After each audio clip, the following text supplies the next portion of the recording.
Hey, Three Creeks family, what's up?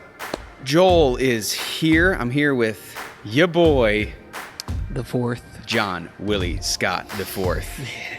What were other nicknames that you've had, John, back in the day? So, okay. And this is no lie. This is the honest truth. Yeah.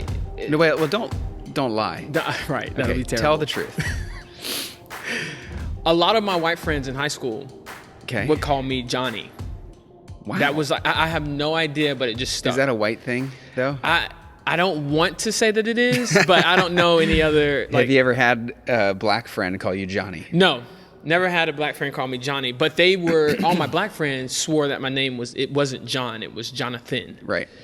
So I found myself either being called Johnny, Jonathan, or a lot of people, this was like a mixed crowd, people just couldn't say, hey, John. It was always John Scott. Right. Hey, John Scott. Well, there's a lot of Johns. There's a lot of Johns, but I think it's the idea that I have two first names. I was going to say, how is that? Like, how is living like that with two first names? I don't have complaints at all. I mean, honestly. And then we get into the whole suffix deal, and that's the fourth, four. Is there going to be a fifth? No. Ooh. No, I don't think there will be, which I'm totally content and fine with that. Girl dad. Girl dad. Hashtag girl dad. Well, right. Hey, here we are. We're talking about the Dead Sea Scrolls. Ooh. I would say the most important, significant manuscript discovery in the history of the world. I agree. As a Christian, it makes sense that I would say that. Even if you're not a Christian, I would say incredibly important manuscript discovery. Mm-hmm.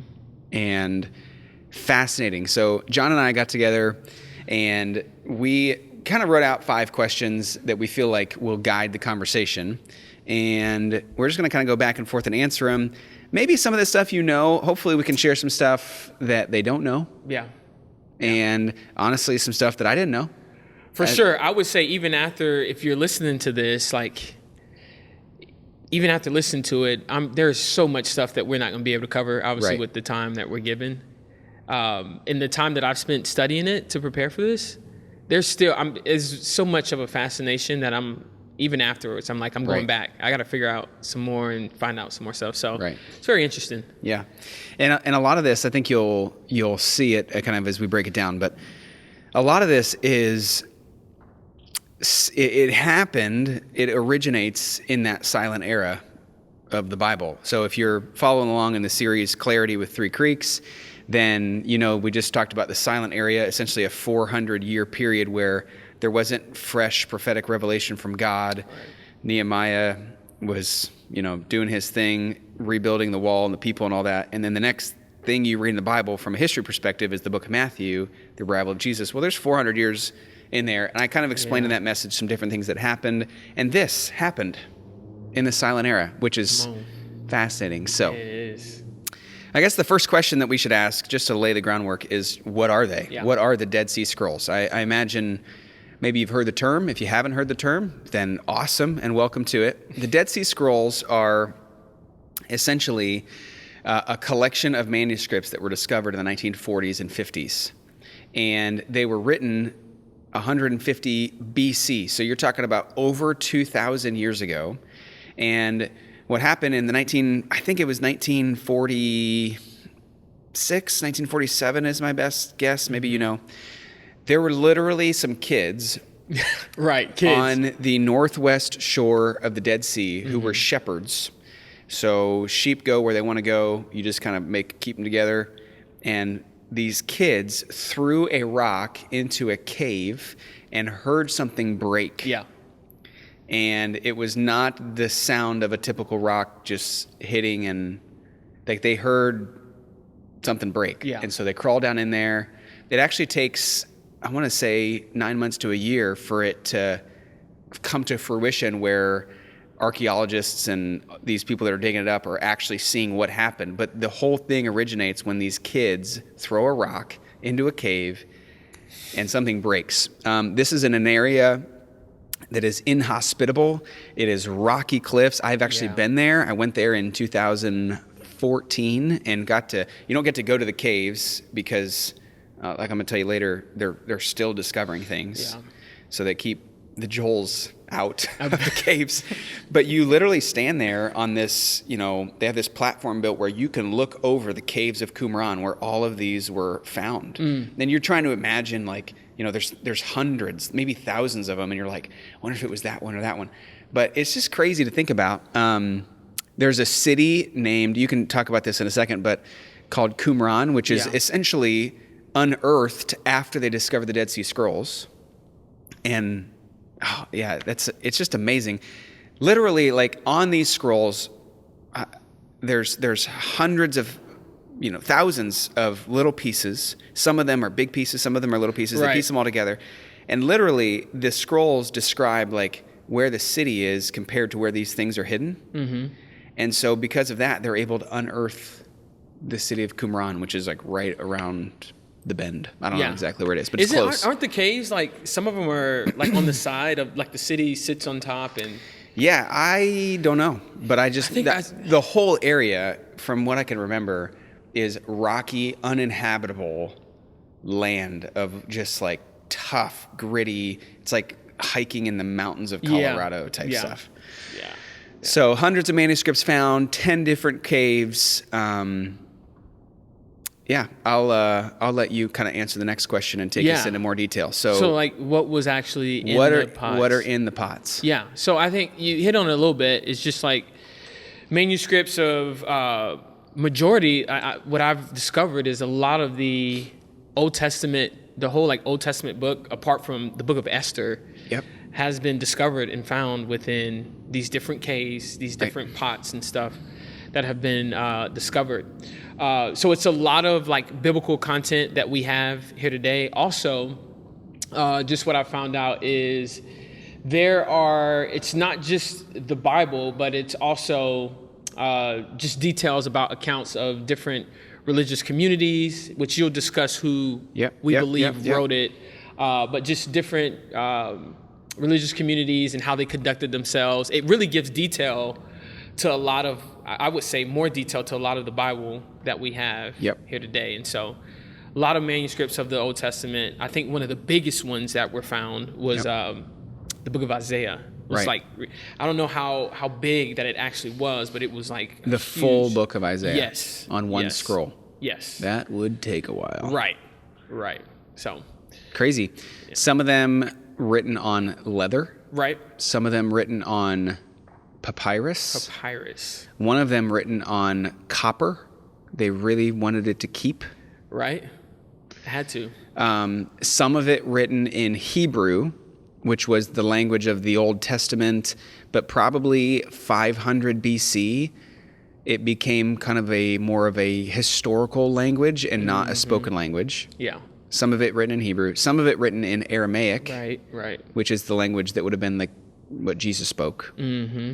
The spoken language.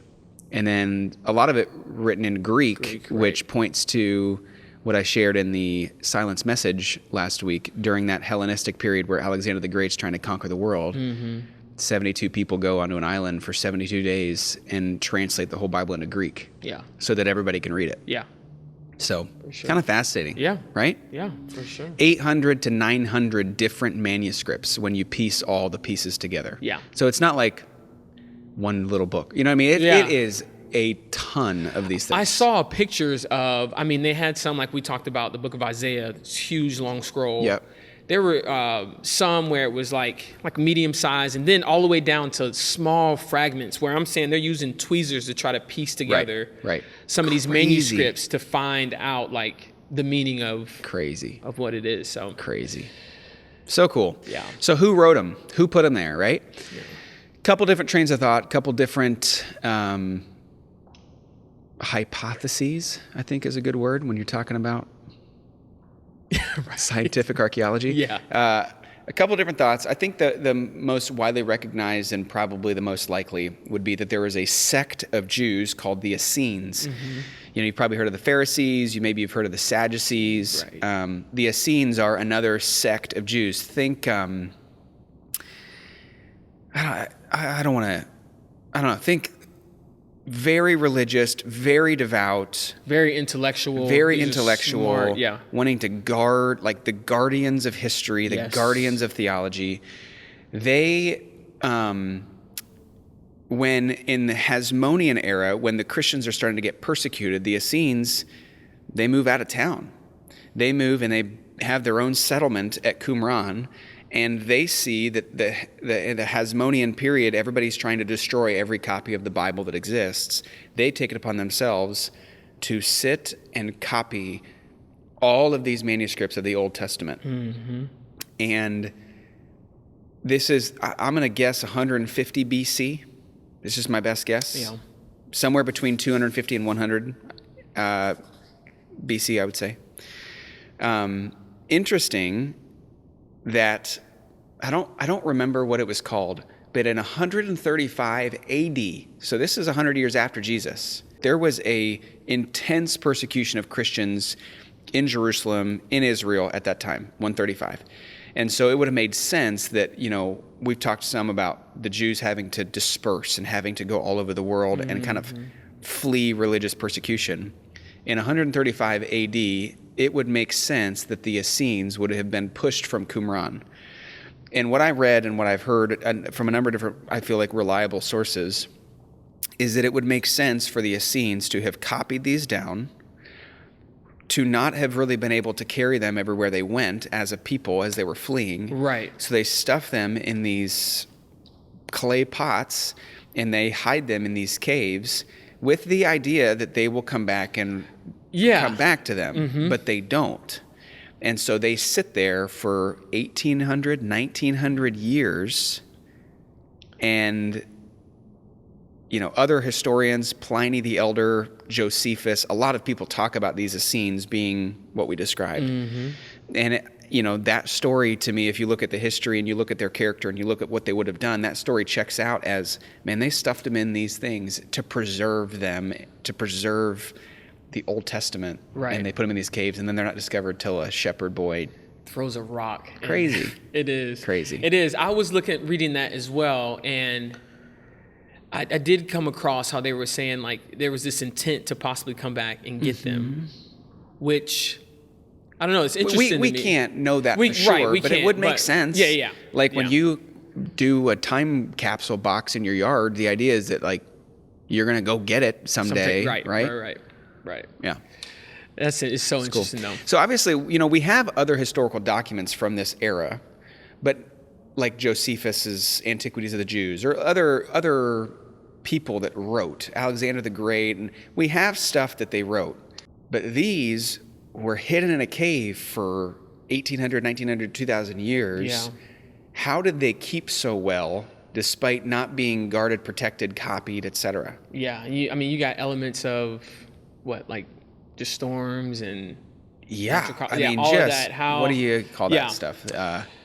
That's a great question. So, they were, I think you alluded to it a little bit earlier, like what a lot of them were written on. Yep. You had parchment was a type of material that they were written on, which was essentially, I've discovered, was goat or sheepskin that was like stretched out.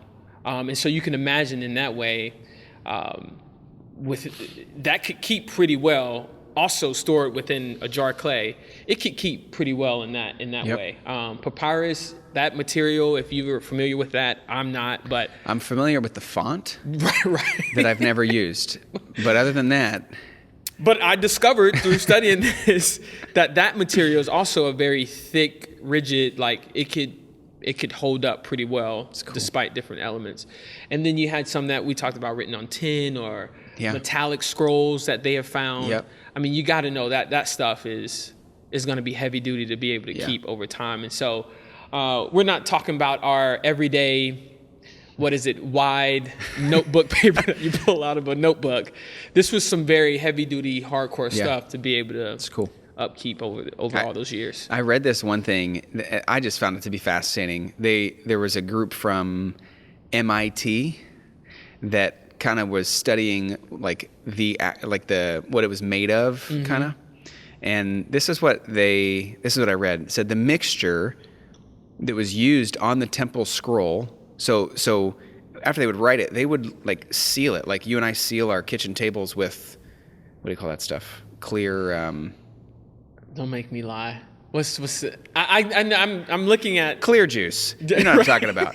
So you cover it. So the mixture used on the temple scroll, as it turned out, was different from salt mixtures used to process other parchment manuscripts in the region. Elements the team discovered included sulfur, sodium, and calcium in different proportions spread across the surface of the parchment. According to MIT's press release, it's likely that this rare combination of elements used to coat the scroll is responsible for the manuscript's bright white surface and notable durability. Also, the atmosphere being near the Dead Sea, the salt that is in there. When you walk or drive through that area, you can feel it. I've been there. Really? You can feel it. And so all of those pieces, it's like, wait a minute, science and God? You know, it's amazing that through science, like through this, God preserved these manuscripts. Yeah. And for those who are like, okay, so John, we understand that the material that it was written on was thick and could upkeep through those elements. But what did they use? What type of ink? And I think you sort of talked about it a little bit. But I also learned that the black ink was carbon black made with the soot of olive oil lamp. So it was like, it wasn't our typical ballpoint pen. It was some heavy duty type ink or so that they had to really come on, that would be able to keep. So it's cool. They weren't messing around, dude. The Essenes were all about it. It's amazing. All right, so why is it important? I'm trying to think of how to possibly encapsulate the importance of this with one illustration, and I can't, because any illustration I hold up against it, it doesn't compare as far as the timeline. Like if you think about it, the other most recent copy of the Bible that we had was like 800 or 1,000 years after this. So when these are discovered, these are 1,000 years before anything else that we have. Over the course of 1,000 years, truth can be twisted into fable, into, did that really, happen? Imagine if we didn't have any copy of the United States Constitution for 1,000 years, and people talked about our forefathers, but there's no written, there's no written documented history about George Washington or anything like that. It's like, did they make that up? Over the course of 1,000 years, it's passed on 1,000 years. That's 30 generations. You ever played telephone? You know what I'm saying? Over 1,000 years. Right. And so to go, it's like when you play telephone and imagine being 1,000 people long, and then the 1,000th person, rather than trying to interpret what the 999th person said, they get to come back to the beginning and hear the original one again. That's it. Maybe that was it. That is great. So unbelievable history, unbelievable, like everything that the Christian faith was holding on to in 1,000 years ago, in the 1100 BC or AD or 1200 AD, it's all validated where they point back to documents that have been dated by scientists as pre-Jesus. It's like, this has been the truth since then. It's just unbelievable. And then now we hold our Bible, and 39 books in the Old Testament, 38 of them, there are pieces of all 38 books hidden in some caves outside of Qumran by the Dead Sea. Radical. Crazy, dude. Huge importance. And they're still discovering stuff. That's that. Now that is the huge 2017, there was a recent discovery. So it's not like they've abandoned it. There's still teams that go there and get their little brushes and get after it. I mean, as if the Bible in itself, like for me personally, isn't like just validation already. Right. I mean, to have this to be able to continue to prove the validity of the Word of God, it's just, it's amazing. It's so good. It's amazing. So good. Sweet. Cool. There's still a lot more, obviously. It's basics in that, but it's a very great deal to take some time to study. And there's some pretty interesting podcasts, YouTube videos, documentaries on the Dead Sea Scrolls that could go a lot deeper than us. One day, I guess I'm being recorded, so I'm making a commitment here. One day, we will take a group of Three Creeks people to Israel. Come on. We will go to Qumran. We will look at the caves. We will guess which one they were found in, and we will do it together. We will eat an enormous amount of hummus. Bask in all the saltiness you Dude, I'm telling you, man. We went. It was an unbelievable experience, and I've got to share it. So, when the world opens up and when we're all richer, we'll go to Israel. All right, Three Creeks, we love you, man. Love you guys. And women. Yes. Love y'all. Take care.